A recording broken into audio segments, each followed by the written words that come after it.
Depuis son accession à la présidence de la transition au Mali, le 7 juin 2021, le colonel Assimi Goïta a fait preuve d'une détermination inébranlable dans sa mission de libérer le pays de l'emprise du terrorisme. Sa récente réussite dans la libération de la région de Kidal, après une décennie d'occupation terroriste, témoigne de son courage et de son engagement envers la sécurité et la stabilité du Mali. Oui, la stabilité et la sécurité du Mali, volonté exprimée par le peuple malien avec insistance lors des assises nationales de la refondation du Mali et qui constitue depuis la ligne directrice du chef de l'État et de son gouvernement.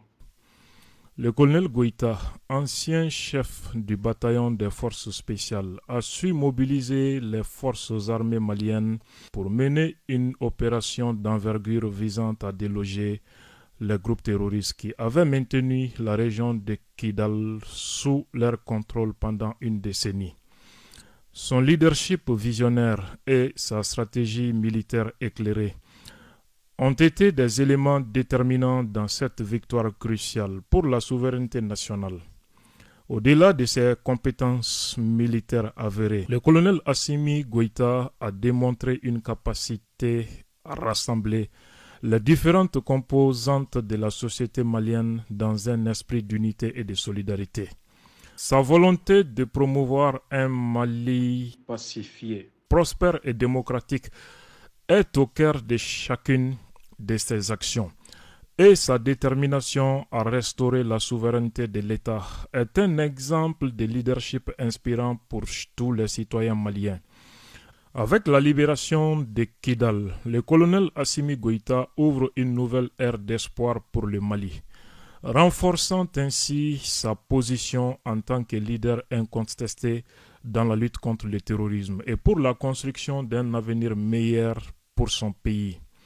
Son engagement envers la sécurité et la prospérité du Mali en fait un personnage emblématique, non seulement pour les Maliens, mais également pour les communautés régionales et internationales.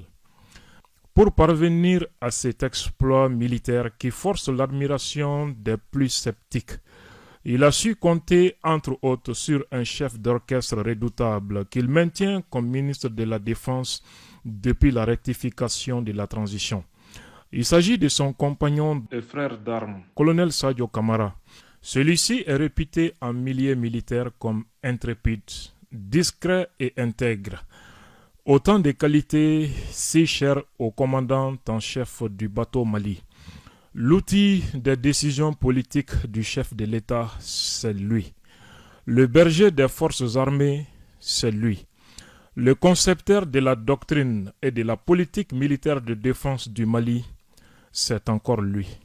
Le monde entier se souviendra éternellement de sa mise en garde adressée aux ennemis de la paix.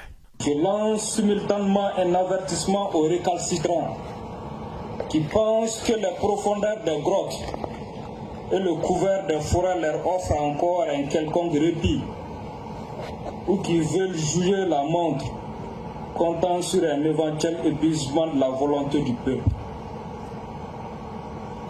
Vos actions de harcèlement et vos attaques lâches contre les populations civiles ne font que confirmer votre perte de vitesse.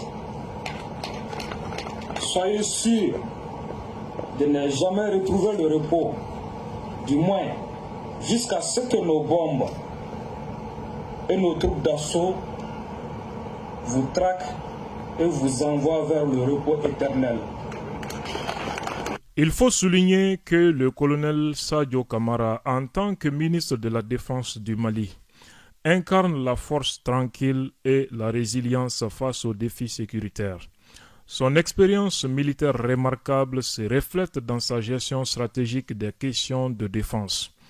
En tant que gardien vigilant de la nation, il s'efforce de renforcer la stabilité avec un cachet particulier pour la région de Kidal fraîchement libérée, mettant en avant son dévouement envers la protection des citoyens et la préservation de l'intégrité du territoire national. Une nouvelle page glorieuse s'ouvre ainsi pour notre Maliba sous le leadership éclairé du colonel Assimi Goïta. L'incarnation de la résilience et de la détermination nécessaires pour surmonter les défis auxquels le Mali est confronté. Son leadership audacieux et sa vision stratégique font de lui un acteur incontournable dans la quête de stabilité et de progrès pour le Mali. Oui, un Mali qui peut bien tanguer, mais ne chavirera jamais.